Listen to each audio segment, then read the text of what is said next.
Halo Nate, kau mau kemana? Oh hey, selamat. Aku mau ke cafe, mau makan siang. Sebenarnya aku mau ikut, tapi aku lagi ada mau acara ini. Kamu ada acara apa? Ayo kalau mau ikut. Kita makan siang bareng. Robby juga ikut, dia sudah menunggu di sana. Oh ya wis lah, aku mau jalan dulu. Nanti sampaikan Robby. Nek badok ojo akeh-akeh. Ogi, nanti aku sampaikan Robby. Aku jalan dulu ya. Tadi artinya apa ya? Badok ojo akeh-akeh. Sudah sampai. Mudah-mudahan Robby sudah di dalam. Oh hey Robby, maaf aku lama. Tadi aku sedikit bicara sama Selamat. Ayo kita makan.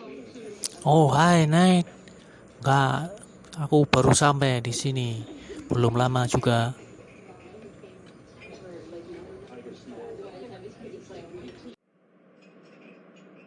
Kamu dapat salam dari Selamat. Nek badok ojo akeh-akeh. Apa artinya itu? Waduh, kurang ajar Selamat. Emang apa artinya? Kenapa kamu sepertinya tidak suka? Oh itu artinya nanti kamu makannya yang bayar ya. Oh seperti itu. Ogi. Tenang saja aku nanti yang bayar.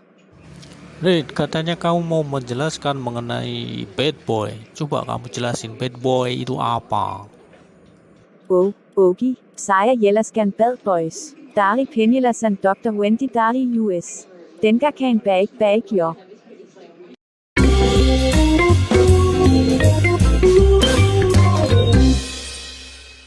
We all know what a bad boy is. He's the kind of guy who comes in, uses amazing short-term strategies, the guys that make us feel so beautiful, so cool. They may be rich, they may be tall, they may be gorgeous, they may be having an exciting career that we're interested in, and then they disappear for a while.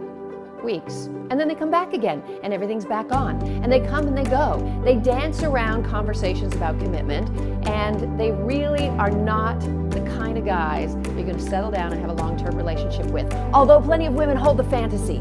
Now here's why so many of us are addicted to bad boys. First of all, some women have an anxious attachment disorder. Fully 1/3 of American women suffered some kind of child abuse in their early years, and that abuse often came at the hands of someone they loved. So they only know bad behavior. They only know inconsistent behavior. So there's hoping somehow to make daddy love them this time. So they're actually more attracted to the guy who is less caregiving. Secondly, some women are insecure and they confuse his emotional unavailability with self-confidence. He's aloof, he's cool. I'm going to be the one to change him. I'm going to be the one to make the bad boy love me, because then I'll be able to love myself better. But actually, if you stop and learn to love yourself first, you'll realize how bad boys are the one thing you definitely don't need. And finally, plenty of well-meaning women get ensnared by a bad boy through a learning theory called the random interval reward system. Remember Pavlov and his dog? All the ways to shape human behavior through rewards, there's none that's any better than the random interval reward system. It's what Las Vegas is based on, and bad boys do it so good. It means the reward varies in size, and the interval that it's administered varies in size, just like a Vegas slot machine. So a bad boy shows up, he calls us, he takes us to a great date, everything's amazing, it pays off in a big way, and then he kind of disappears, but we get dribs and drabs of rewards. He calls every once in a while, he texts us a bunch of times, maybe he does a drive-by date with us and stops for one drink somewhere, and you're waiting for the next big exciting date or the hot sex again. That's how the bad boy gets you glued to him without you even knowing. He doesn't even know that he's playing a game either, but the fact that he gives his attention in a random way at different intervals makes you addicted. So it's really important for you to become aware, if you are a bad boy chaser, whether it has to do with your attachment style, whether it has to do with your self-esteem, or whether you're just addicted to his weirdo random rewards.